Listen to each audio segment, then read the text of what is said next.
Greetings Gatewood Gators and welcome to another monthly bonus for the month of October. Guess what October means? It's potato digging season. Some of you might remember last year that we had a Spud Master challenge where everybody in the school got to guess how many spuds, how many potatoes were grown in this garden.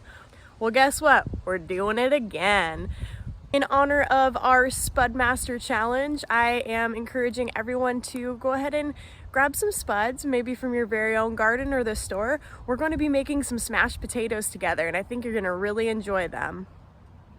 All right, I hope everyone's excited to get started with some smashed potatoes. I want to remind all of the students that if you want to participate in this baking activity, make sure that you have a parent, a guardian, or another adult there to help you along the way, because when it comes to handling hot surfaces or using any kind of kitchen equipment, it's just important to make sure that there's an adult around. Now, number one rule when it comes to cooking, wash those hands. I already washed my hands, and I also washed the potatoes that I have, but they're relatively the same size and they're all pretty small. I have a pot of water right here, and I am going to salt that water a little bit. You don't have to salt it, but it adds a little flavor to it. I'm gonna add those potatoes into this pot. One by one, make sure that there is enough water to completely cover your potatoes.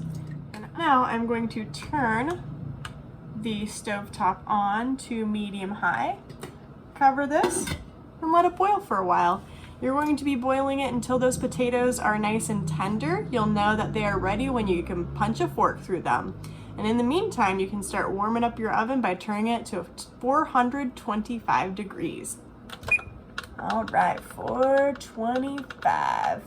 Boop, ready. Make sure to have a parent check if the potato is ready by sticking a fork inside of it. It is very hot, so that is why it's good for an adult to do it. And once your fork easily goes in and out, you know your potatoes are ready to drain. Let them cool for 5 minutes or run them with cool water so that they can be handled, and then we'll be ready for some seasoning.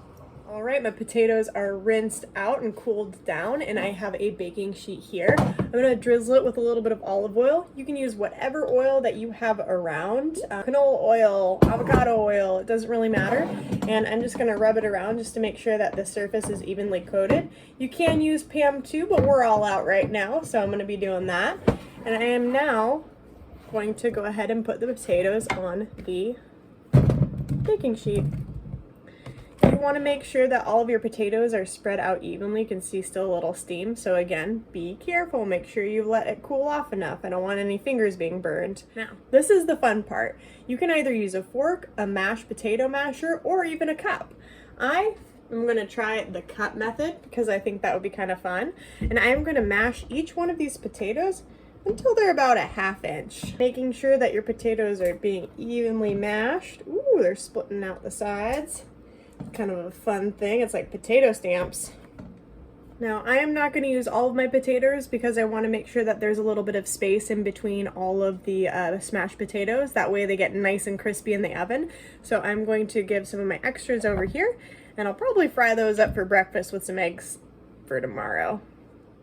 My potatoes are all smashed and evenly distributed. I'm going to drizzle a little bit more olive oil over the top, making sure that all of them have a nice little even coating. You can use a brush or just your fingers if you don't mind being a little bit messy, just to make sure that it is nice and evenly coated.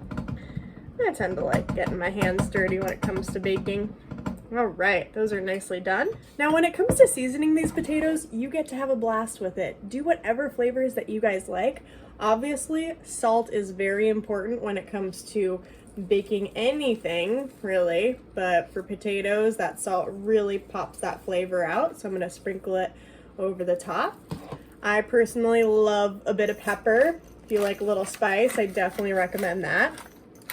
And what I'm also going to use is some garlic powder, because garlic is my favorite. So I'm going to just take a pinch here and just very evenly sprinkle over the top. Sometimes the higher you go, the more even the spread out. And just for fun, I love rosemary. Whew, you can pick some in the garden if you'd like to. There's plenty to share. Rosemary is my favorite. For this recipe, I'm keeping it all vegan just because I know that there are some students who are either dairy intolerant or vegan themselves. So One vegan substitute, if you're wanting things to taste a little cheesier, is a little nutritional yeast. Always good on a bowl of popcorn. Or you can just leave it plain. I'm deciding to keep it plain. All right, time to put it in the oven. It takes 25 to 30 minutes to bake these potatoes up. So what I'm going to do, set the timer for 15 minutes, and that way I can rotate the baking sheet so my potatoes are staying nice and evenly cooked. All right, that 15-minute timer just went off, and you can already see that they're starting to crisp. They're looking good. Just did a little rotate. I'm gonna put them back in the oven for another 15 minutes. Well, I did the full 30 minutes because I wanted my potatoes to be extra crispy, and as you can see, they're looking quite delicious. I'm gonna let them cool off a little bit. This is an opportunity where if you wanted to add some cheese, you can, or you can add some fresh herbs, chives, oregano, parsley. There is no going wrong. All right, I whipped up some asparagus and eggs and things to go with it, and I put a little Parmesan on, obviously your choice. Let's go ahead and see what these bad boys taste like. So good. Well, Gators, I hope you enjoyed participating in the smashed potato recipe and are getting excited about your estimations for how many potatoes are in our school potato patch. I can't wait to crown the next Spud Master of Gatewood. See you next month.